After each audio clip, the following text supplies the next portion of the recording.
जय हिंद दोस्तों। तो आज हम फिजिक्स की सीरीज चालू करेंगे। कौन सी? क्लास 12th की एमसीक्यूज़ की सीरीज। ये 2 पार्ट्स में होंगे। आज हम क्या करेंगे, जो फर्स्ट बुक है हमारी उसके जितने भी चैप्टर उसके एमसीक्यूज़ ले लेंगे। फिर क्या करेंगे, जो सेकंड बुक है उसके सारे एमसीक्यूज़ ले लेंगे।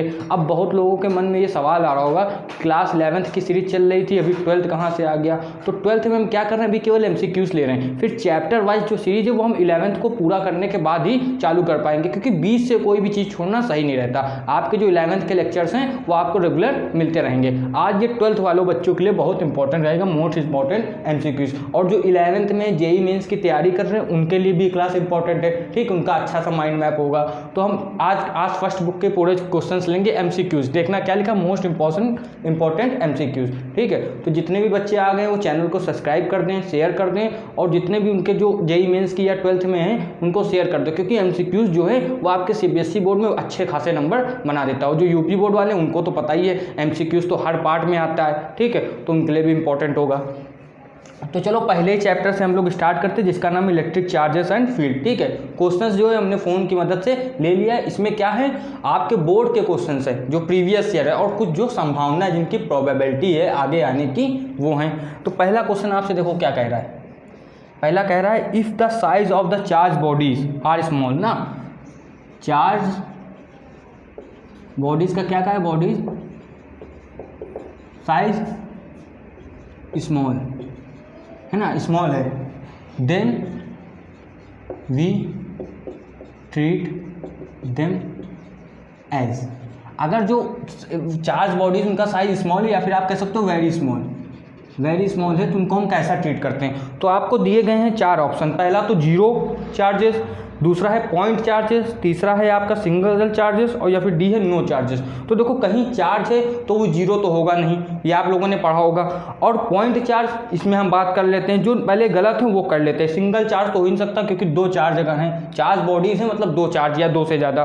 तो अगर मान लो ये बहुत दूर हैं, है ना, charge bodies size very small, then we treat them as, है ना, उनको हम कैसा ट्रीट करेंगे। इसमें एक चीज़ और भी होगी, और वो क्या है, वेरी फार भी है, मतलब बहुत दूर भी हैं। अब आपको आंसर देना है। तो ऐसे चार्जेस को हम लोग क्या कहते हैं, पॉइंट चार्जेस। याद रखना, ऐसे को क्या कहते हैं, पॉइंट चार्जेस। तो आपका सही आंसर क्या होगा, पॉइंट चार्जेस।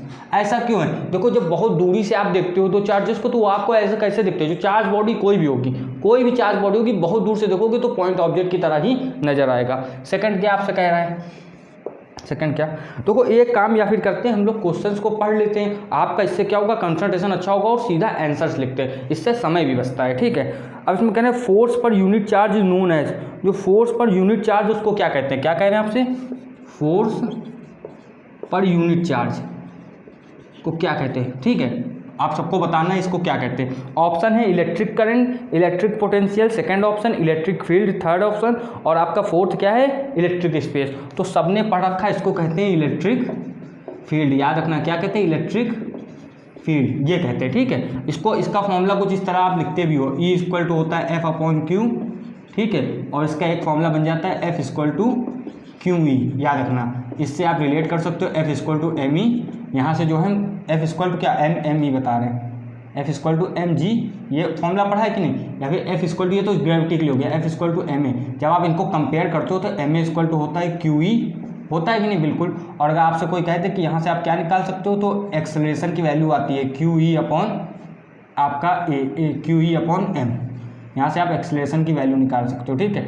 मान लो यहाँ पर इलेक्ट्रॉन का एक्सेलरेशन निकालना है, तो आप इसमें इलेक्ट्रॉन की वैल्यू रख के एक्सेलरेशन निकाल सकते हो।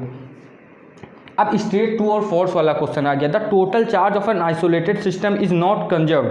बताओ ऐसा होता है, जो टोटल चार्ज आइसोलेटेड सिस्टम का, जो किसी भी दूसरी चीज़ से मतलब नहीं करना, हमने एक चार्ज को आइसोलेट कर दिया तो उसका जो चार्ज वो कंजर्व रहेगा। इसमें कह रहे हैं isolated system is not conserved. Conserved होता है, हमेशा कंजर्व्ड होता है, इसमें लिखा है नॉट कंजर्व्ड, तो थर्ड का आंसर क्या हो जाएगा, फॉल्स, है ना।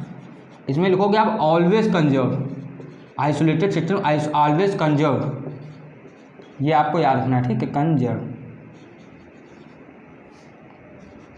हमेशा कंजर्व रहेगा अगर आइसोलेटेड सिस्टम है, तो याद रखना, ठीक है। अब आपसे क्या कहना है, what is the dielectric constant of a metal, ठीक है। आपका जो डाइलेक्ट्रिक कांस्टेंट है किसका, मेटल का क्या होता है, बताओ डाइलेक्ट्रिक कांस्टेंट किसी मेटल का क्या होगा।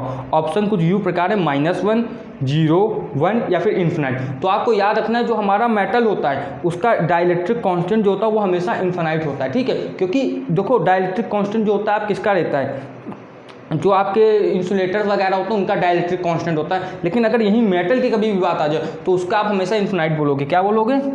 इन्फिनाइट, क्योंकि उसमें चार्ज बहुत ज़्यादा होता है, ये याद रखना, ठीक है। फिर आपसे आ गया 5वां क्वेश्चन। आपसे क्या कहा है, हम केवल देखो क्वेश्चंस को पढ़ रहे हैं और जो सही ऑप्शन है उसको टिक कर रहे हैं। अब आपसे क्या कहा है, if the charge of 1 coulomb is placed at a distance of 1 metre from another charge of same magnitude it experience an electric force of repulsion, तो उसकी वैल्यू क्या होगी। आपको 4 ऑप्शन दिए हैं, निकाल लो। फॉर्मूला क्या होता है, F = K Q1 Q2 upon R² होता है। कहा आपसे कहा है फोर्स की वैल्यू क्या होगी, रिपल्सन होगा क्योंकि सेम चार्ज है। वैल्यू डालो, K की होती है 9 × 10⁹, ठीक है। दोनों चार्ज की 1 1 है वैल्यू, ठीक है। 1 कूलम्ब, ठीक है। और R की कितनी है 1 मीटर, 1 का स्क्वायर 1 ही होगा। तो वैल्यू आ गई 9 × 10⁹, और यही न्यूटन में ये आंसर होगा। सिंपल सा था, इसमें तो कुछ भी नहीं करना था। अब अगर आपसे कहे तो क्वांटाइजेशन ऑफ चार्ज इंडिकेट्स, क्या इंडिकेट करता है, बता। देखो 4 ऑप्शन हैं। Charge which is a fraction of coulomb it is not possible, है ना। Charge can not be destroyed, charge जो है कभी डिस्ट्रॉय नहीं किया जा सकता। Charge exist on particles, there exist a minimum permissible charge on a particle. ये सब कोई मतलब नहीं है। इसमें कहा है charge which is a fraction of coulomb is not possible. एक आपकी कूलम्ब वैल्यू ली गई है ना, उसी के मतलब में आपका कूलम्ब, मतलब कूलम्ब आपकी चीज़ है, उसी के मतलब में आपका क्या होगा, क्वांटाइजेशन ऑफ चार्ज होगा। सबसे अच्छा तो ये रहता है जो इलेक्ट्रॉन का चार्ज होता है उसकी इंटीग्रल वैल्यू रहती है, ये आपको याद रखना, ठीक है। इसमें कुछ लिखने वाला नहीं है। Quantization of charge indicates that, तो इसका आंसर यही हो सकता है, charge which is a fraction of coulomb is not possible.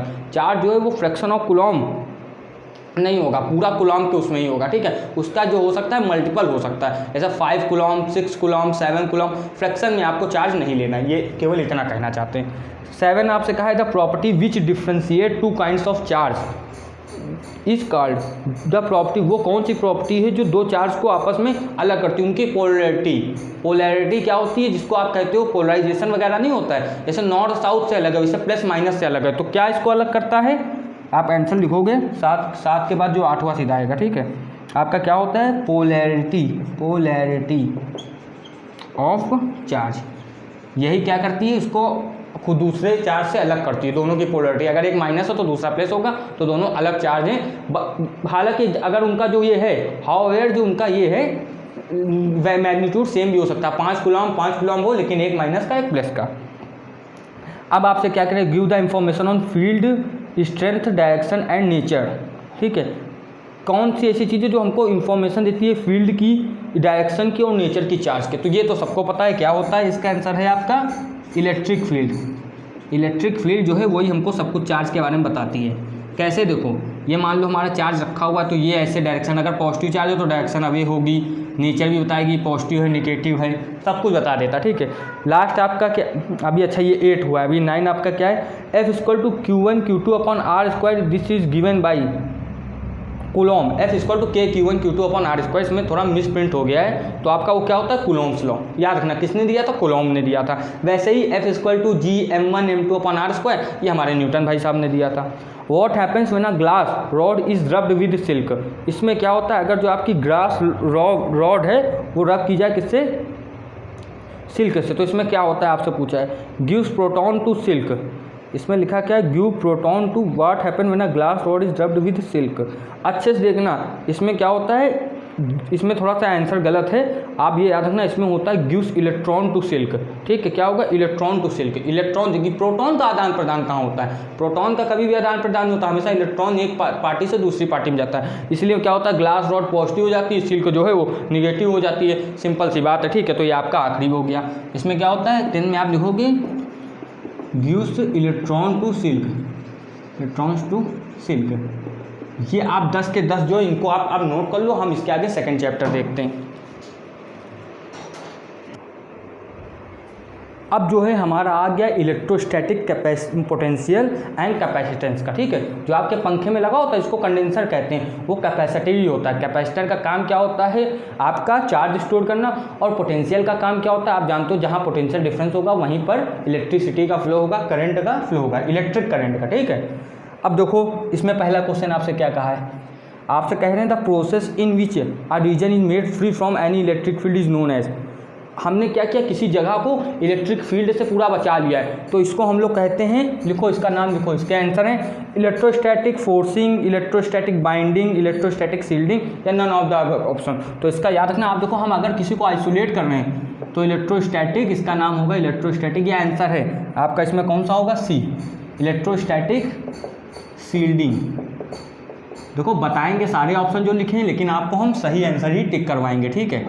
अब सेकंड आपसे क्या कहा है, समझ में आई, शील्ड बनाना, किसी को आइसोलेट कर देना, यही होता है। The formula of electrostatic potential, electrostatic potential का फॉर्मूला क्या होता है, ठीक है। तो फॉर्मूला आपका होता है, बी ऑप्शन है, इसको कहते हैं इलेक्ट्रोस्टैटिक पोटेंशियल का वर्क अपॉन आपका होता है चार्ज, ठीक है। वर्क अपॉन जो गिवन चार्ज है या फिर पॉइंट चार्ज जिसको कहते हैं ना, ये आपको याद रखना है। इलेक्ट्रोस्टैटिक पोटेंशियल, इसको इलेक्ट्रोस्टैटिक पोटेंशियल कहते हैं, ये हमारा वर्क है, ये आपका इलेक्ट्रोस्टैटिक पोटेंशियल है, और ये आपका क्या है, चार्ज है, ठीक है, पॉइंट चार्ज या जो भी आप कह सकते हो। 1 वोल्ट आपका जो होता है ये इसके इक्वल होता है। इसमें लिखा है, देखो ऑप्शन उसमें ऐसे दिए थे, वर्क इनटू चार्ज, ये सब तो वो इतना बताने वाली बात नहीं, work plus charge, work minus charge, ये सब नहीं, वर्क अपॉन चार्ज ये होगा। 1 वोल्ट इक्वल टू किसके होता है ये आपको बताना है, 1 वोल्ट। अभी देखो इसी से पता चलेगा 1 वोल्ट किसके इक्वल होता है ना, पूछा है, ठीक है। ऑप्शन को यूज प्रकार है, 1 कूलॉम 1 न्यूटन पर 1 कूलॉम, 1 जूल पर 1 कूलॉम, 1 न्यूटन पर 1 मीटर। तो भाई ऊपर चार्ज होती है जूल में, अपॉन आपका ये अगर 1 वोल्ट के लिए पूछा है तो 1 जूल होगा, और नीचे आपका 1 कूलॉम होगा, ठीक, समझ में आ रही, 1 कूलॉम होगा। तो आपका ये ऐसे होता है 1 कूलॉम पर 1 जूल पर 1 कूलॉम, ये होता है। तो ये तो सिंपल सा था। आप ऊपर का अगर जिसको फॉर्मूला याद है वो सब ये चीज़ें आराम से कर देगा, ठीक है, उसके लिए कोई बड़ी बात नहीं। अब देखिए आपसे फोर्थ क्या पूछा है, the work done in moving a unit positive test charge over a close path in an electric field, क्या होगा। वर्क डन है, देखो वर्क डन है in moving a unit positive charge, एक पॉजिटिव चार्ज है उसको हमने क्या किया, ये फोर्थ वाला है, हमने उसको ऐसे सर्कल में घुमाया, ठीक है। अब the work done moving unit positive charge over a close path in an electric field, अगर आप क्लोज पाथ करोगे तो इलेक्ट्रिक फील्ड जो होती है वो कंजर्वेटिव फोर्स में आती है। इलेक्ट्रिक फोर्स जो है वो एक कंजर्वेटिव फोर्स है, और किसी भी कंजर्वेटिव फोर्स का अगर आप ग्रेविटेशनल फोर्स भी लोगे तो उनका वर्क डन क्लोज पाथ का 0 होता है। ऑप्शन आपके 4 थे, लेकिन आंसर इसका होगा 0, सी ऑप्शन होगा, ऑलवेज 1, इन्फिनाइट 0, निगेटिव तो आप लिखोगे 0, ठीक है। अब हम फिफ्थ देखते हैं क्या है। फिफ्थ आपसे कह रहा है the electrostatic potential on a perpendicular bisector due to an electric dipole is, electrostatic potential on a perpendicular bisector, आपसे पूछा जो इलेक्ट्रोस्टैटिक पोटेंशियल है on a perpendicular bisector due to electric dipole. तो आप ये चीज़ हमेशा याद रखोगे, जो आपका एक्सियल होगा, जो ऐसे होगा पैरेलल, उसकी तो वैल्यू होती है, वो हम देख लेंगे अगर आगे क्वेश्चन आएगा। लेकिन जो अगर आपसे कहते हैं कि परपेंडिकुलर की वैल्यू क्या होती है, तो इलेक्ट्रिक फील्ड की तो कुछ ना कुछ वैल्यू होती है, लेकिन अगर परपेंडिकुलर ऐसे ही क्वेश्चन आते हैं आपके एमसीक्यूज में तो उसकी वैल्यू हमेशा 0 होगी, ठीक है। परपेंडिकुलर बाइसेक्टर की वैल्यू आपसे 0, 1, इन्फिनाइट, निगेटिव बोला है तो आपकी 0 होती है, ठीक है। सुनते जाना है आपको, अपना पूरा ध्यान यहीं पर रखना है, कहीं इधर उधर डिस्टर्ब नहीं होना है। अब आपसे क्या कह रहे हैं, a surface that has same electrostatic potential at every point is known as, ठीक है। सरफेस जिसका हर जगह एक ही पोटेंशियल हो, वो सरफेस को क्या कहते हैं। 4 ऑप्शन है आपके। पहला ऑप्शन आपका है equi potential surface, same potential surface, equi magnetic equal potential surface पहला है, दूसरा है सेम पोटेंशियल, तीसरा है इक्वी मैग्नेटिक सरफेस, और लास्ट आपका इक्वी पोटेंशियल। तो याद रखना हमेशा ये सही प्रोनाउंसिएशन आपको करना है, इक्वी पोटेंशियल सरफेस, और यही स्पेलिंग भी लिख के आना है। यहाँ पर क्या होता है, हर चीज़ का जो आपका होता है सेम होता है। इसको ऐसे बनाते हैं, मान लो ये है ऐसे ऐसे, तो इधर का एकदम सेम है, तो ये एक सरफेस हो गई, वैसे ये एक सरफेस हो गई। अब आपका देखते हैं 7वां क्या है, वो आपसे कह रहा है 7 जो है, the work done against electrostatic force get stored in which form of energy. अगर वर्क डन अगेंस्ट होता है कभी भी, याद रखो कभी भी पोटेंशियल एनर्जी वो इलेक्ट्रोस्टैटिक फोर्स के अगेंस्ट, तो हमेशा कौन सी एनर्जी बन जाती है, पोटेंशियल एनर्जी, काइनेटिक नहीं, कौन सी, पोटेंशियल एनर्जी। ये निगेटिव होती है तो बस वही पोटेंशियल, इसलिए इसको निगेटिव कहते हैं पोटेंशियल एनर्जी को। ठीक है। और ऑप्शन आप कहते हैं थर्मल, काइनेटिक, सोलर, तो ये इनसे मतलब नहीं है। अब डाइलेक्ट्रिक क्या है आपके, डाइलेक्ट्रिक्स आर वो क्या हैं, 4 ऑप्शन है, conducting substance, non conducting substance, semi conducting substance या फिर none of the above. Dielectrics आपके क्या हैं, जो कंडक्शन ना करें, तो आपके कैसे हैं, नॉन कंडक्टिंग सब्सटेंस, याद रखना। अब आपका 9 क्या दिया है हमसे, कह रहे हैं the electric potential inside a conducting sphere. Electric potential क्या होता है, किसी potential, the electric potential inside a conducting sphere, कोई भी स्फीयर के अंदर आपका इलेक्ट्रिक पोटेंशियल क्या होता है। 4 ऑप्शन है, 0, increase from centre to surface, decrease या फिर कांस्टेंट। तो आप हमेशा याद रखना जो पोटेंशियल है वो हमेशा कांस्टेंट होता है इनसाइड किसके, कांस्टेंट होता है हमेशा इनसाइड आपके स्फीयर। ठीक है, स्फीयर का नाम क्या है, कंडक्टिंग स्फीयर। 2 होते हैं, नॉन कंडक्टिंग, कंडक्टिंग, तो ये कैसा है, कंडक्टिंग। नॉन कंडक्टिंग में थोड़ा अलग केस हो सकता है। लास्ट क्वेश्चन आपका इस चैप्टर का, उसके बाद हम तीसरे में आएंगे। The capacity of parallel plate capacitor increase when. Capacity जो है पैरेलल प्लेट कैपेसिटर की कब इंक्रीज हो जाती है, जब हम उनके प्लेट डिक्रीज कर देते हैं, एरिया प्लेट का, ठीक है, एरिया प्लेट का इंक्रीज कर देते हैं, distance between the plates increase कर देते हैं, नॉन ऑफ द एबव। तो इसमें सिंपल सी बात है, आप याद रखना, इसमें होता है जब उनका जो है एरिया जो है epsilon not a upon D होता है, तो एरिया बढ़ाओगे तो बढ़ेगा और डिस्टेंस बढ़ाओगे तो घटेगा। तो आप सिंपल सा लिखोगे 10 में एरिया, क्योंकि कैपेसिटर क्या होता है, epsilon not a upon D, ये रहता है। तो यहाँ से आप देख सकते हो एरिया के डायरेक्टली प्रोपोर्शनल है, तो यहीं से आप क्या करोगे, इसको लिख दोगे आपका इंक्रीज करने में आपका इंक्रीज होता है, यही ऑप्शन होगा। ठीक है, अब आप क्या करोगे, इतना नोट कर लो, हम तीसरे चैप्टर पे आ जाते हैं। अब देखो आपका जो 3rd चैप्टर है फर्स्ट बुक में वो है करंट इलेक्ट्रिसिटी, उसके क्वेश्चंस कुछ देख लेते हैं। पहला क्वेश्चन जो आ चुका है एक बार आपके PYQs में, what is the resistance of human body. Human body का रेजिस्टेंस क्या होता है, ठीक है, इसका आंसर आप लोगों को लिखना है। आंसर इसका है 12 किलो ओम। ठीक है, 12 किलो ओम होता है किसका, आपकी ह्यूमन बॉडी का। ठीक, ये चीज़ याद रखना है। अब हम लोग इस क्वेश्चन के ऊपर आएंगे, ये चीज़ याद रखना है, रट लो बिल्कुल, क्योंकि ये तो फैक्ट है। ठीक है, इसमें कोई लॉजिक नहीं है। The rate of flow of electric charge through any section of conductor is known as. जो rate of flow of electric charge है किसी भी क्रॉस सेक्शन से, है ना, एक जो आपका पाइप टाइप का जो भी होता है, उसे हम लोग क्या कहते हैं, उसी को हम लोग कहते हैं इलेक्ट्रिक करंट, या फिर हिंदी में विद्युत धारा, इलेक्ट्रिक करंट। ठीक है, ये 3rd आपका क्या है, 3rd आपसे कह रहे हैं mobility is denoted by. Mobility आप जानते होगे, चार्ज किस तरह से फ्लो कर रहा है वो मोबिलिटी के ऊपर आता है। ठीक है, और मोबिलिटी का जो सिंबल है वो हमेशा याद रखना है, वो आपका होता है न्यू। ठीक है, न्यू या म्यू, इसको ऐसे कहते हैं। ठीक है, आप सिंबल याद रखना। विच one of the following is non ohmic conductor. देखो ऑप्शन थे आपका वो अल्फ़ा, गामा, न्यू और रो, इसमें आपको क्या होगा, न्यू होगा, या फिर इसका म्यू भी कहते हैं बहुत जगह, आप अपने हिसाब से देख सकते हो, सिंबल याद रखना बस। 5th क्वेश्चन है which one of the following is non ohmic resistance. Non ohmic resistance कौन है, 4 ऑप्शन है। नॉन ओमिक, देखो रेसिस्टेंस होते हैं, कुछ होते हैं जो ओम लॉ को फॉलो करते हैं और कुछ होते हैं जो नहीं फॉलो करते हैं। तो 4 ऑप्शन है, lamp, filament, copper wire, carbon resistance आपका, या फिर आपका डियोड। तो जो डियोड्स होते हैं जो आपके जंक्शन में लगते हैं वो कभी भी नहीं फॉलो करते। बाकी लैंप, फिलामेंट, कॉपर वायर, आपकी कार्बन रेसिस्टेंस, ये सब है। तो आप लिखोगे 5th में, ये 1 2 3 4th में आप लिखोगे क्या, आपका जो है कौन नहीं फॉलो करता है, आपका डियोड, जंक्शन डियोड वगैरह में जो यूज़ होते हैं आपके, जिसमें डोपिंग की जाती है। डोपिंग सब जानते हैं, कोई दूसरा मटेरियल मिलाना ना, जो बहुत लोग स्पोर्ट्स में करते हैं, वो स्टेरॉइड वगैरह लेके करते हैं, वो भी एक तरह की डोपिंग है। अब आपसे कह रहे हैं, ऐसे मान लो एक क्वेश्चन है आपसे कहा है 5th क्वेश्चन 4 हुआ ना, ठीक, आपसे कह रहे हैं यूनिट ऑफ कंडक्टेंस। कंडक्टेंस की यूनिट क्या होती है, तो हमेशा याद रखना कंडक्टेंस की यूनिट होती है साइमेन। ठीक है, या फिर एक यूनिट ये भी है MHO, ओम का उल्टा होता है मू।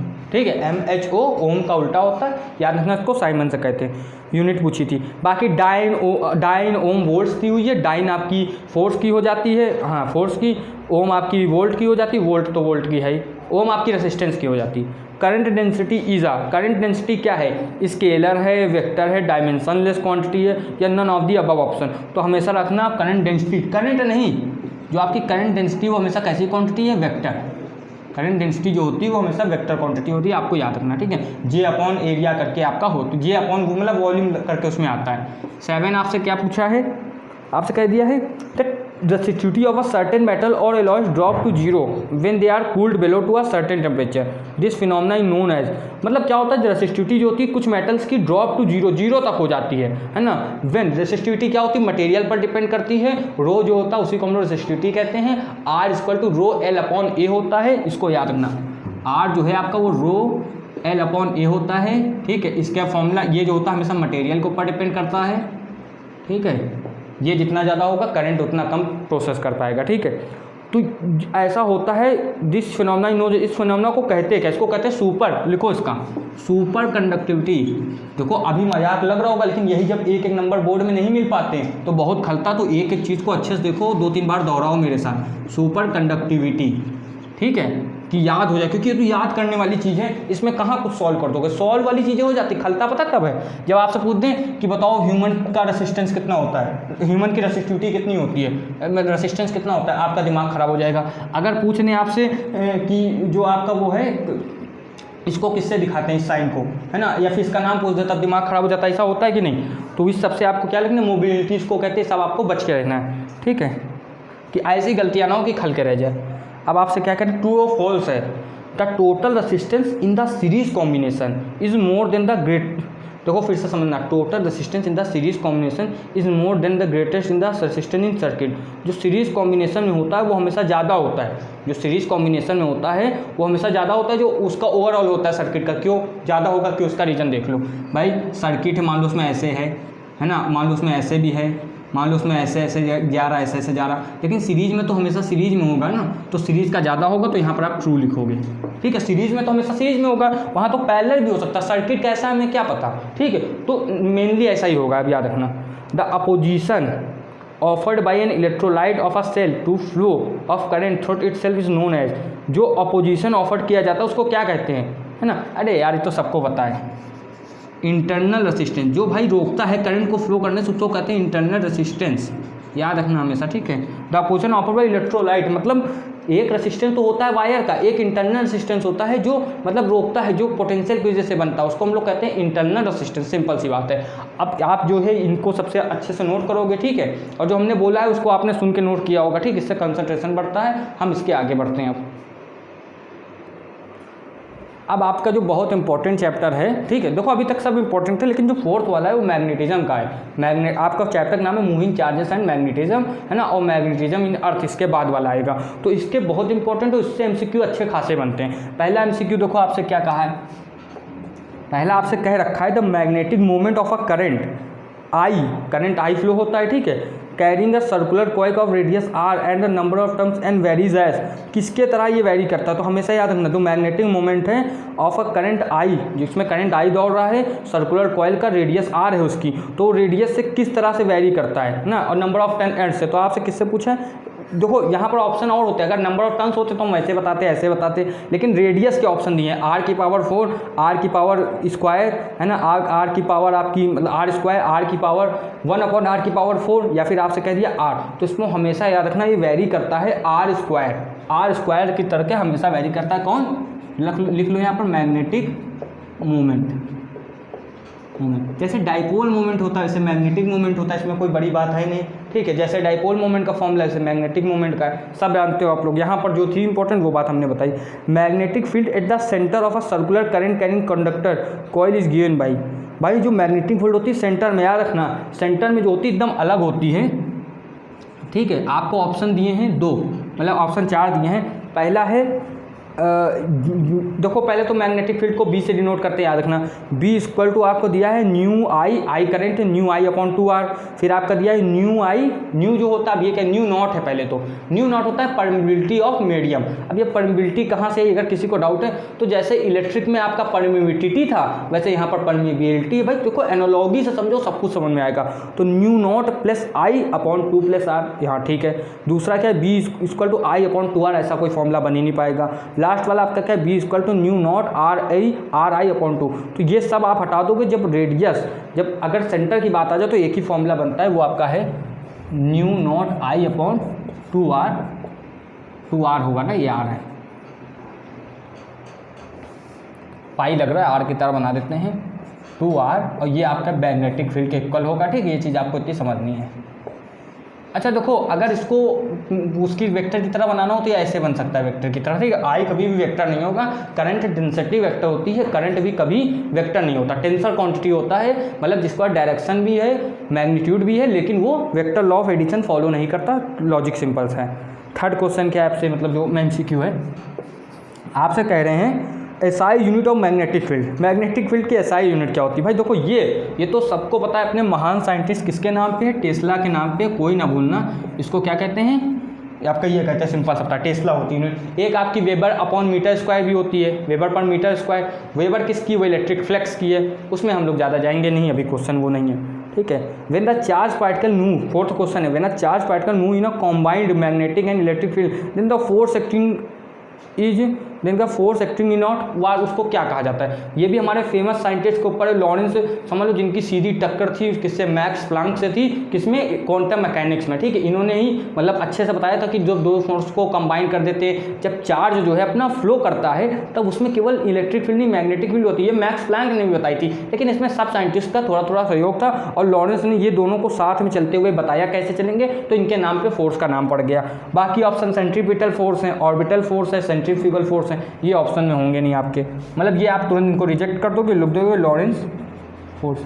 अब देखो ये मैंने आसानी से क्यों बता दिया, क्योंकि हमको इनकी कहानी पता है, लेकिन आपको नहीं पता तो आपको ये 2-3 बार दोहराना है, लिखना है, याद करना है। फिफ्थ आपसे क्या कह रहा है?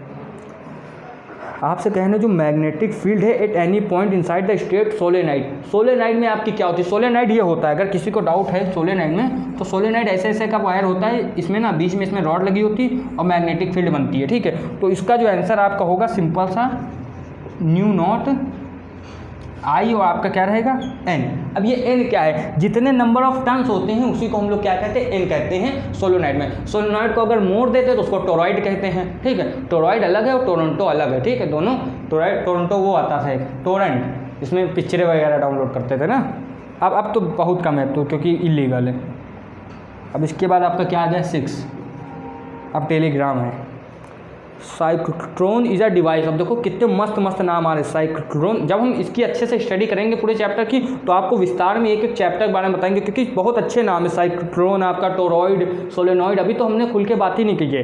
अभी अब आपके इंपॉर्टेंट क्वेश्चन करवाएंगे, वो भी बहुत अच्छे से बता रहे हैं। Cyclotron is a device use to, किसके लिए यूज़ होता है? स्लो डाउन करने के लिए चार्ज पार्टिकल को, गलत हो जाएगा ये तो।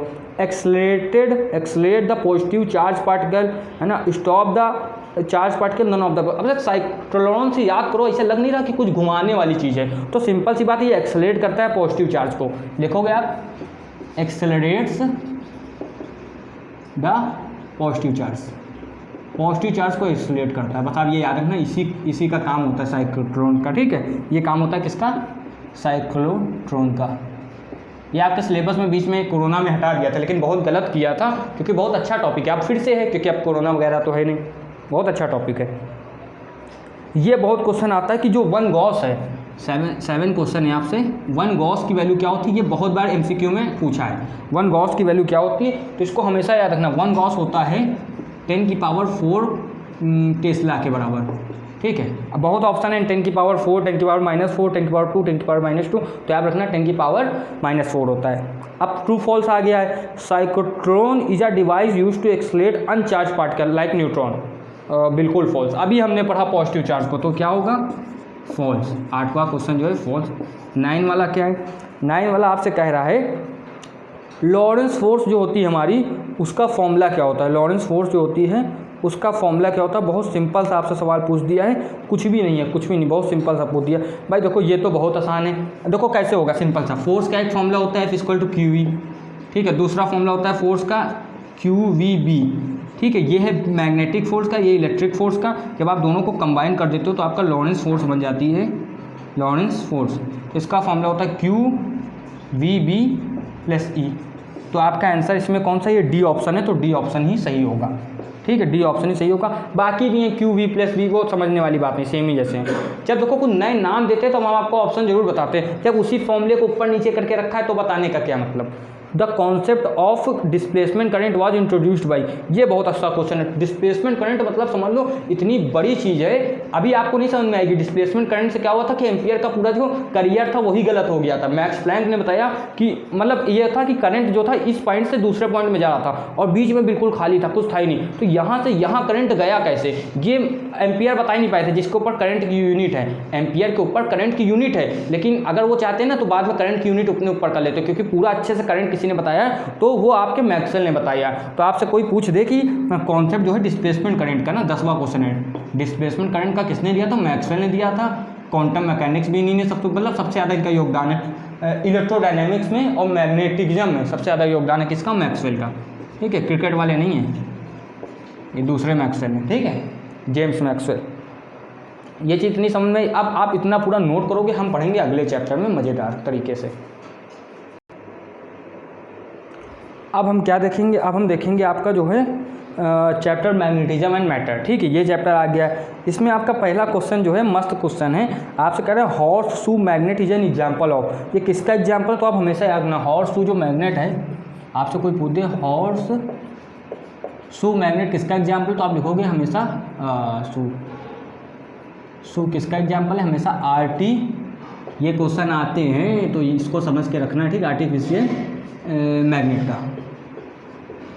ठीक है, और ऑप्शन क्या थे इसमें, natural magnet, neither natural neither artificial, none of the above option, तो ये होगा याद रखना।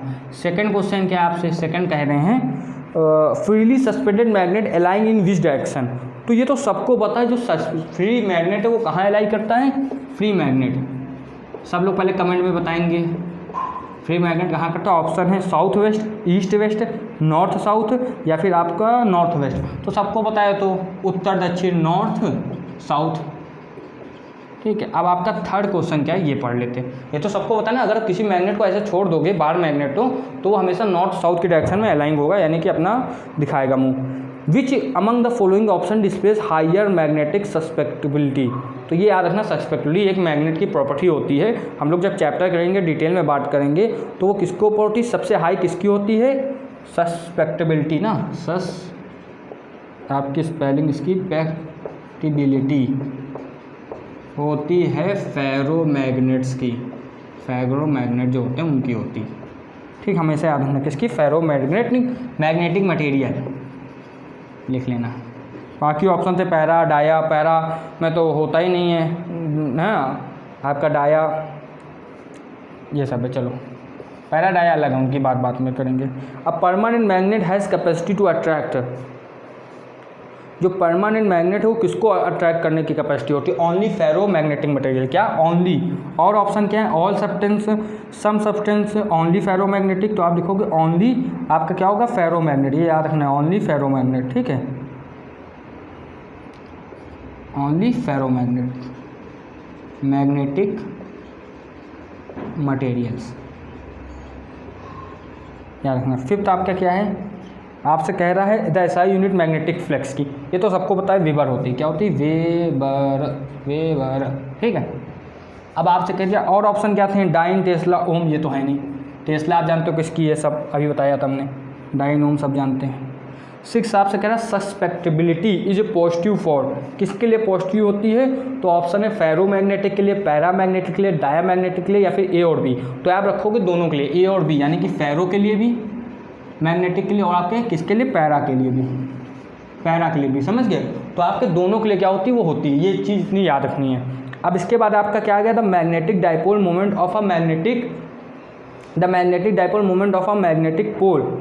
Magnetic dipole moment of a magnetic dipole is given by formula. किस फॉर्मूले से दिया जाता है, तो ऑप्शन है m = m×12, m+12, m-12, m/12। ठीक है, तो आपको हमेशा याद रखना है, ये जो है आपका फर्स्ट जो है m×12 से दी जाती है। ठीक है, मैग्नेटिक मोमेंट का जो फॉर्मूला है वो होता है m×12 इससे। ठीक है, ये आपकी मैग्नेटिक मोमेंट का फॉर्मूला है, याद रखना है हमेशा के लिए।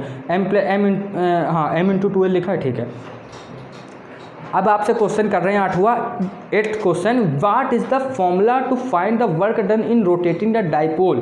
हम डाइपोल को रोटेट कर रहे हैं in uniform magnetic field from θ1 to θ2।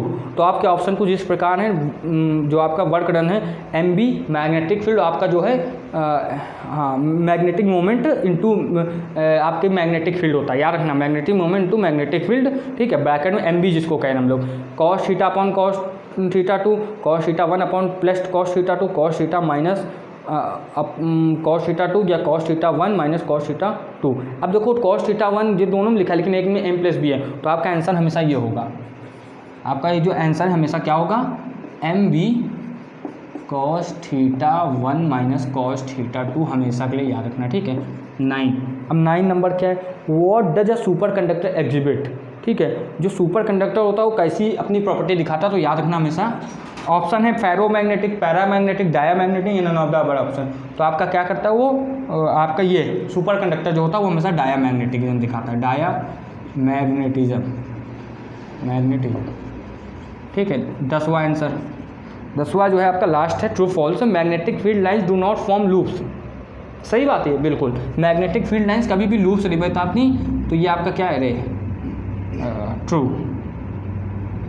Magnetic field lines do not form loops, ये लिखा है। अगर इलेक्ट्रिक फील्ड लाइंस होती तो आपका लूप्स बनवाता। इलेक्ट्रिक फील्ड लाइन देखो कैसे, हम समझा देते हैं अगर किसी को यहाँ कन्फ्यूजन हुआ है ना, मुंह से कुछ गलत निकल जाए, ये आपकी इलेक्ट्रिक फील्ड लाइन्स है, ठीक है, ये कभी भी लूप नहीं बनाती, लेकिन ये आपकी मैग्नेटिक फील्ड लाइंस जो होती है ना, ये ऐसे आती हैं और अंदर ऐसे जाती हैं, ऐसे आती हैं और ये फिर अंदर ऐसे जाती है, फिर ऐसे आती हैं, फिर अंदर ऐसे जाती हैं, तो ये हमेशा लूप बनाती हैं। तो आप लिखोगे ये है आपका फॉल्स। क्यों फॉल्स है, इसमें लिखा है डू नॉट फॉर्म लूप्स, लेकिन हमको पता है लूप्स बनाती हैं। तो आप ये भी पूरा नोट कर लोगे, हम अगले चैप्टर की तरफ प्रस्थान करेंगे।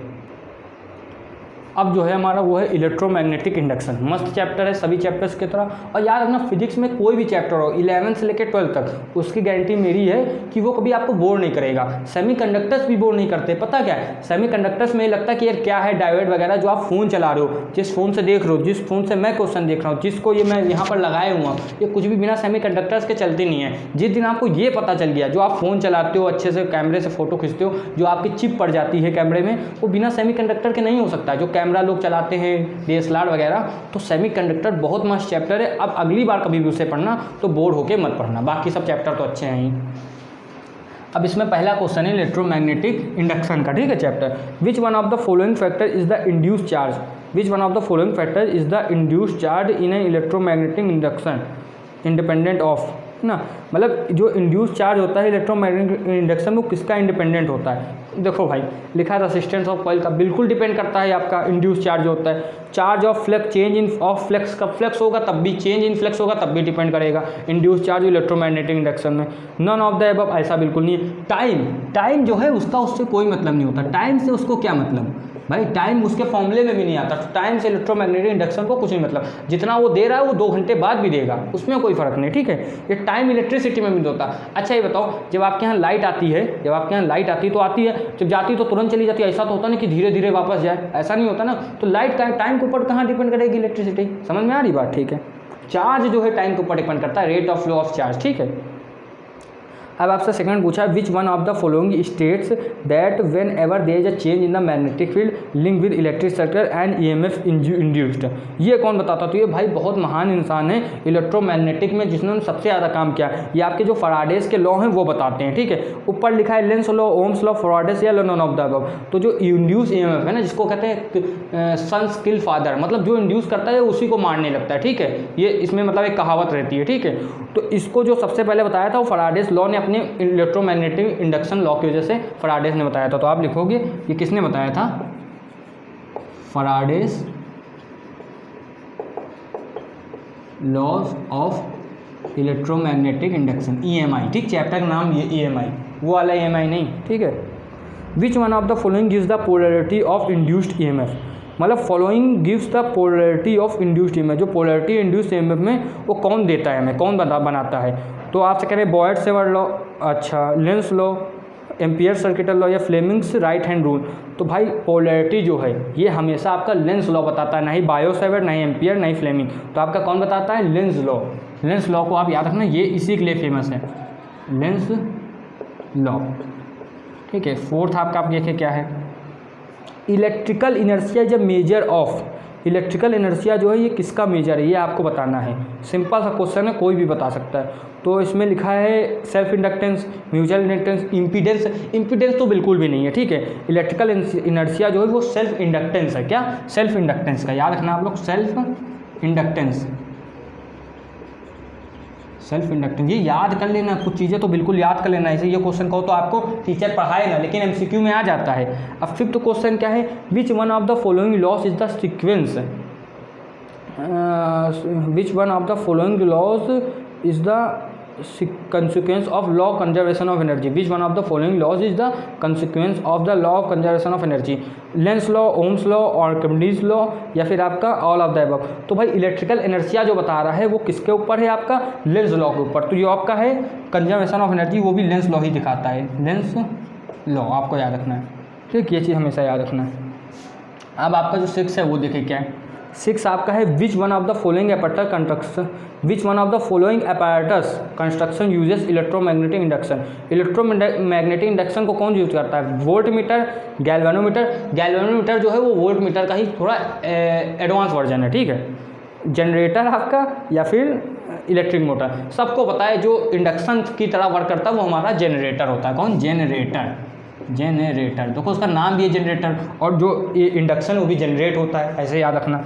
7 के आपसे कह रहे हैं विच one of the following factors the self inductance associated with a coil is independent of, है ना। Which one of the following factors is the self inductance associated with a coil is independent of.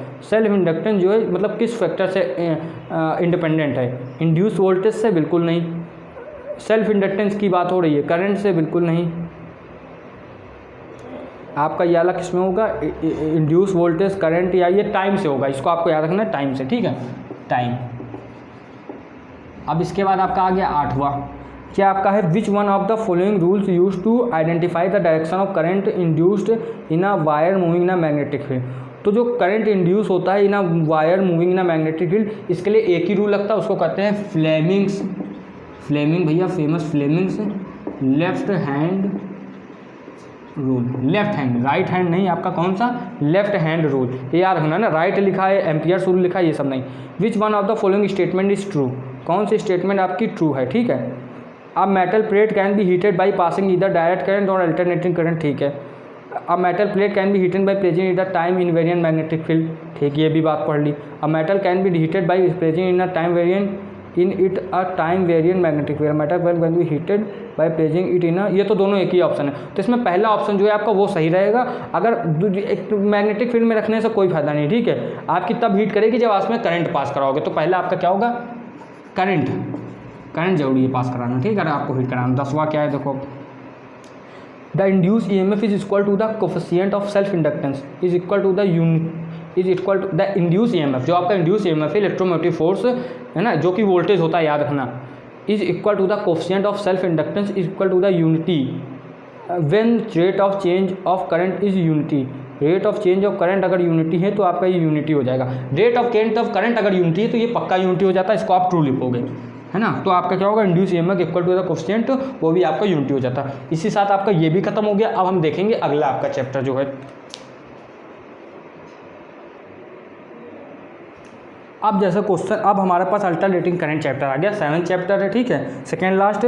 इसमें पहला question क्या पूछा आपसे, what is the frequency of the AC means, जो alternating current की जो फ्रिक्वेंसी होती है इंडिया में वो कितनी होती है। तो सब लोग याद रखेंगे, लिखा है 60, 50, 40, 30, 60, 50, 40, 30। तो सब याद रखोगे इंडिया में कितनी होती है फ्रिक्वेंसी। इंडिया में आपकी AC की फ्रिक्वेंसी होती है 50 हर्ट्ज, याद रखना, ठीक है। अब आपसे कह रहे हैं N alternating current can be produce by, alternating current कौन प्रोड्यूस करता है, तो आपकी जो मोटर होती है जिसका हम लोग नाम कहते हैं प्यार से डायनेमो, डायनेमो, ठीक है। अब आपकी 3 आ गई आपकी विच, देखो चोक कॉइल था, इलेक्ट्रिक मोटर था, ट्रांसफार्मर था, तो आपका डायनेमो होता है, ठीक है। डायनेमो अच्छे से हम लोग लेक्चर्स में पढ़ेंगे। विच one of the following can measure N alternating current, तो करंट कौन मेजर करता है, सबको पता है करंट करता है, ऑप्शन है एममीटर, ये तो भाई लिखी तो सीधा एममीटर सबको पता होगा, volt meter, suspend, galvanometer, galvanometer नहीं, हम लिखे हैं हमने केवल एममीटर, ठीक है, एममीटर है तो फिर वही है। Which one of the following circuit experience maximum power dissipation, सबसे ज़्यादा पावर डिसिपेशन जो खर्च वाली बात है वो कौन करता है? Inductive circuit, capacitive circuit, resistive circuit, none of the above. तो जो रेसिस्टिव सर्किट है वो बहुत ज़्यादा पावर डिसिपेशन करता है, ठीक है, आपका कौन? Resistive circuit. लेकिन कौन सा? Pure resistive circuit. और इंडक्शन जो है सबसे कम करता है क्योंकि वो करंट के साथ है। What happens to the inductive reactance when the frequency of AC supply is increased? अगर हम AC सप्लाई की फ्रिक्वेंसी जो है AC सप्लाई की इंक्रीज़ कर दे तो इंडक्टिव रिएक्टेंस क्या होगा? अगर ऐसा आप कभी भी करोगे तो फॉर्मूले से हमें ये पता चलता है कि ये जो चीज़ है और इंक्रीज़ हो जाती है, इंडक्टिव रिएक्टेंस और इंक्रीज़ हो जाता है। अब हम 6 देखेंगे। आपसे कह रहा है what happens to the quality factor of LCR, मतलब आपका कौन सा होता है? इंडक्टेंस, कैपेसिटर और LCR सर्किट जो होता है। इफ़ द रेसिस्टेंस इंक्रीज, अगर हम रेसिस्टेंस इंक्रीज कर देंगे तो क्वालिटी फैक्टर के पास ही होता है। क्वालिटी फैक्टर एक चीज़ होती है जो इन तीनों के ऊपर डिपेंड करती है। तो अगर आप इसको इंक्रीज करोगे तो ये अपॉन में होता है, तो क्या हो जाता है? हमेशा डिक्रीज। आपका क्वालिटी फैक्टर क्या होता है? डिक्रीजेस। अब 7 की बारी। 7 आपसे कह रहा है which one of the following statement is true about LCR circuit connected to an AC source at resonance, है ना। Which one of the following statement is true about the LCR circuit, ऐसी कौन सी चीज़ है जो LCR सर्किट के लिए सही है जो AC सोर्स से जुड़ा हुआ है? R equals to applied voltage, ठीक है। आपका दूसरा क्या कहा है? R is 0, C is 0, L equal to applied voltage. तो आपका इसमें क्या होता है? जो R equals to applied voltage, R equals the applied voltage आपका होगा पहला क्या? R equals to applied voltage, ये होगा, याद रखना हमेशा के लिए, ठीक है। अप्लाइड वोल्टेज, ठीक। इसके बाद आपका आ गया 8 जो है आपका वो क्या है? 8 question, the impedance in the series LCR circuit is minimum at the resonance frequency. Resonance frequency में मिनिमम होता है, बिल्कुल ट्रू है। रेजोनेंस फ्रिक्वेंसी में क्या होता है भाई? बिल्कुल मिनिमम होता है, याद रखना, ठीक है। इम्पीडेंस भाई क्योंकि R उसमें मतलब उसमें ऐसा ग्राफ बनता है कि हो जाता है मिनिमम। नवाब का क्या है? When is the current in a circuit wattless. Wattless कब होता है? ये तब होता है when the resistance of the circuit is 0, अगर रेजिस्टेंस 0 हो जाए, ठीक है। आप लिखोगे when the resistance in circuit 0, यानी इन सर्किट इज 0, ठीक है। ज़्यादा लंबा वीडियो क्या करें बना के, तो हम थोड़ा स्पीड में भी चलने, आप धीमे करके देख सकते हो, इनको धीमे लग रहा है वो तेज़ करके देख सकते हो। टेक्नोलॉजी का फ़ायदा उठाओ, किसी इंजीनियर ने बनाई है। The power factor is 1 for which of the following, the power factor is 1 for which of the following, pure capacitor, pure inductor, pure resistor या फिर ऑल ऑफ द अबव। तो लिखना हमेशा ये होता है प्योर रेसिस्टर, ये प्योर रेसिस्टर के लिए होता है। ये चीज़ आप तुरंत नोट कर लो इतना। हम अब लास्ट के पास आते हैं, लास्ट बचा है। अब देखो जो यहाँ तक रुके हुए उनके लिए बहुत बहुत धन्यवाद, क्योंकि भाई सब लोग नहीं रुक पाते क्योंकि सबका अटेंशन इतना नहीं होता, सब इतने सीरियस भी नहीं होते। जो यहाँ तक रुके उनके लिए लास्ट चैप्टर है इस बुक का, उसके बाद हम सेकंड बुक के आप सारे MCQs लेके आएंगे। और ये जो MCQs किए हैं ये मजाक वाली बात नहीं है, कुछ आपके प्रीवियस ईयर के, कुछ अच्छी बुक्स के हैं जो आपकी CBSE प्रेफर करती है, जैसे SC वर्मा वगैरह और आपकी जो DC पांडे, तो हम लोगों ने वहीं से उठाए हैं, ठीक है भाई। देखो जो एक्सपीरियंस लोग उनसे आप सीखोगे तो ज़्यादा फायदा रहता है। अब आपसे कह रहे हैं what is the phase difference, क्योंकि जो नया एडिशन है उससे उठाया। What is the phase difference between electric and magnetic field in a electromagnetic wave. तो इलेक्ट्रोमैग्नेटिक वेव में इलेक्ट्रिक और मैग्नेटिक के बीच में कितना अंतर रहता है, ये आपसे पूछा है, ठीक है। तो आप याद रखोगे 180 डिग्री का होता है, ठीक है, 180 डिग्री का होता है। इसको हम लोग कहेंगे, ज़्यादातर आपको आंसर मिलेगा पाई। तो ये होता है किसके बीच में? इलेक्ट्रिक और मैग्नेटिक फील्ड में, ठीक है। E/B का मतलब भी सबको पता होगा क्या होता है, स्पीड ऑफ लाइट होती है। Which one of the following have the maximum frequency? Infrared waves, ये तो बच्चों वाला सवाल है, नाम ही अभी लेंगे, आप बता दो। इंफ्रारेड वेव्स, ऑप्शन बहुत बेकार है ना, गामा वेव्स रेस या माइक्रोवेव्स या रेडियो वेव। तो सब तो पता है कि सबसे नंबर 1 में आती गामा रेस, है ना। अपने अगर अर्थ की बात की जाए ना, अगर आप ब्रह्मांड में बात करोगे तो कॉस्मिक रेस नंबर 1 में आती है, उसके बाद गामा, फिर एक्स रे, फिर आपके ऐसे फिर अल्ट्रा वायलेट रेस, फिर आपकी इंफ्रारेड आती है, फिर आपकी जो हमारी विजन वाली आती है, फिर ऐसे धीरे जाता है। इंफ्रारेड के भी 2 पार्ट्स होते हैं, अल्ट्रा के भी 2 पार्ट्स होते हैं, अगर डिटेल में पढ़ना है तो, ठीक है। उसके बाद आपका कहीं विजन वाली आती है जो 400 से 700 नैनोमीटर के बीच में होती है। विजन वाली मतलब जो आपकी विजिबल रेस जिसको कहते हैं, जो हम लोग देखते हैं, इसमें 7 कलर हैं। अब अकॉर्डिंग टू, देखो यहीं पर सबसे अच्छा मैक्सवेल का चैप्टर पढ़ेंगे जब हम लोग पढ़ेंगे अकॉर्डिंग टू मैक्सवेल हाइपोथेसिस। जो मैक्सवेल की कल्पना थी, है ना, कल्पना होती फिर उसको प्रूफ करते हैं, पहले हाइपोथेसिस होती है। According to Maxwell hypothesis of changing electric field gives, यही सबसे ब्रेक थ्रू था मैक्सवेल का और पूरी फिजिक्स में भी। क्या जब भी इलेक्ट्रिक फील्ड चेंज करोगे आप, देखो कितनी बड़ी बात है, जब जब इलेक्ट्रिक फील्ड चेंज करोगे आपको कुछ नहीं करना, मैग्नेटिक फील्ड अपने आप बनेगी। ठीक है, तो इन्होंने क्या प्रूफ किया था, इलेक्ट्रिक फील्ड अगर आपने चेंज की तो हमेशा क्या बनेगी, मैग्नेटिक फील्ड। ठीक है, अब अगर यही आप मैग्नेटिक फील्ड को चेंज करोगे तो इलेक्ट्रिक फील्ड बनेगी, और इन दोनों फील्ड से मिलकर ही आपकी बनती है, जो इस चैप्टर का नाम है आपका इलेक्ट्रोमैग्नेटिक वेव्स, यही इस चैप्टर का नाम है। ठीक है, अब फोर्थ क्वेश्चन क्या है, which one of the following phenomena proves that electromagnetic waves are transfer waves. तो ये कौन सी चीज़ प्रूव करती है, ये किसने प्रूव किया था, ये आपके यंग्स से पहले एक साइंटिस्ट आए थे ना, मतलब जो न्यूटन से भी, न्यूटन के समकालीन थे, उन्होंने प्रूफ किया था कि वेव्स थी, उनका भी नाम नहीं याद आ रहा, शायद तक यंग्स थे, मतलब अच्छा नाम है, जब चैप्टर पढ़ेंगे तो हम लोग देखेंगे, उनकी वजह से प्रूफ किया था पोलराइजेशन। ठीक है, पोलराइजेशन जो है वो बताता है, पोलराइजेशन तभी होगा जब ट्रांसवर्स वेव होगी। ट्रांसफर वेव ये होती, मान लो ये ऐसे ऐसे चल रहा है, ठीक है, तो वो ऐसे स्ट्रेट जाएंगी, 90 का एंगल बनेगा। तो कौन प्रूफ करता है इसको, पोलराइजेशन की जो प्रॉपर्टी है वेव्स की, वो पोलराइजेशन। ठीक, याद रखना है। अब फिफ्थ क्या है आपसे, कह रहा विच one of the following is, सबसे ज़्यादा एमसीक्यूज यहीं से बनते हैं जो छोड़ के जा रहे हैं बच्चे उनके लिए। Which one of the following is use to investigate the structure of solids. ठीक है, which one of the following is use to investigate the structure of solids. Solids को भाई किसको नहीं पता, आपके अंदर कौन सी वो डालते हैं रेस आपका एक्सरे लेने के लिए, तो वो मुँह से निकल भी गया, एक्सरेस। ठीक है, ये तो कोई भी याद रख सकता है। ठीक है, उससे पहले अल्ट्रासाउंड वगैरह होता है, उसमें अल्ट्रासाउंड उसको कहते हैं, वो इससे थोड़ी कमज़ोर होती हैं।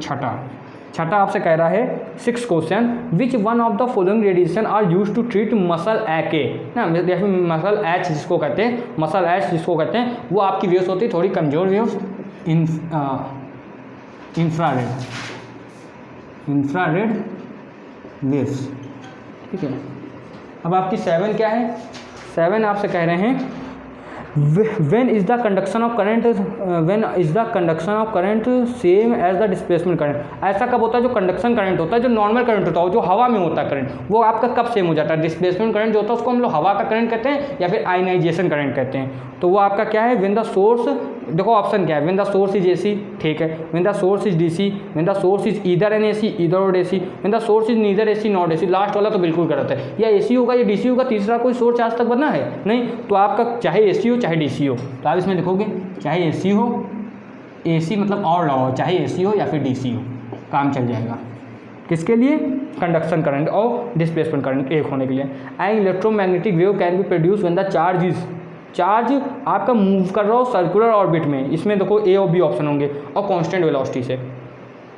And electromagnetic waves is can be produce when the charge moving in a circular orbit. ठीक है, सर्कुलर ऑर्बिट, और इसमें कांस्टेंट वेलोसिटी लिखा है, कांस्टेंट वेलोसिटी से ज़्यादा सही रहेगा एक्सेलरेटेड चार्ज होना चाहिए। ठीक है, तो आप लिखोगे एक्सेलरेटेड चार्ज मेरे हिसाब से।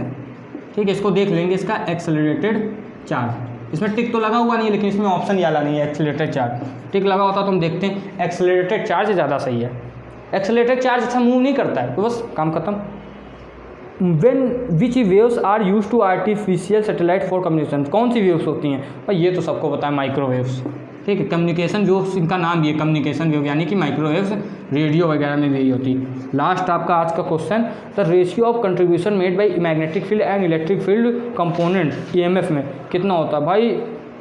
ये आपका रहता है ऑप्शन दिए 1:1, C यानी कि स्पीड ऑफ लाइट रेशियो 1, C²रेशियो 1, या फिर आपका √C/1। तो ये हमेशा 1:1 होता है, इसमें कोई वैल्यू वाली बात नहीं होती, इसमें कितना कॉम्बिनेशन है तो 1:1 का होता है। ठीक है, आपको याद रखना है 1:1 का। इसी के साथ क्या हुआ, हमने अपनी पूरी बुक जो है फर्स्ट वाली फिजिक्स की, उसके लगभग 90% तो हमने MCQs कर लिए, जो आपकी संभावना है आने की। ठीक है, अगर आपको ये लेक्चर अच्छा लगा तो आपको शेयर करना है, जो अभी तक बने रहे उनका धन्यवाद। ठीक है, और वो भी मेरा धन्यवाद कर सकते हैं क्योंकि हम उनके लिए अच्छे लेक्चर्स प्रोवाइड कर रहे हैं। आपको क्या करना है, इस लेक्चर को शेयर करना है और ज़्यादा से ज़्यादा दूर तक शेयर करना है, ताकि ज़्यादा तक बच्चे इसका MCQs का फ़ायदा उठा सकें और उनके अच्छे मार्क्स आ सके। और देखो जितना आप शेयर करोगे उतनी आपकी नॉलेज बढ़ेगी, क्योंकि फिर डिस्कशन करोगे कि ये क्वेश्चन ऐसे था, वो क्वेश्चन ऐसे था, और डिस्कशन से अच्छा कुछ नहीं होता। ज्ञान जितना फैलाओगे उतना आपका बढ़ेगा, जितना बांटोगे उतना बढ़ेगा। तो आपको क्या करना है, शेयर करना है लेक्चर्स को। और जो आपके कंपटीशन वाले हों, है ना, वो हम अपने ही चैनल में हमने क्या किया, एनसीईआरटी वगैरह भी डालनी चालू की। अभी ज्योग्राफी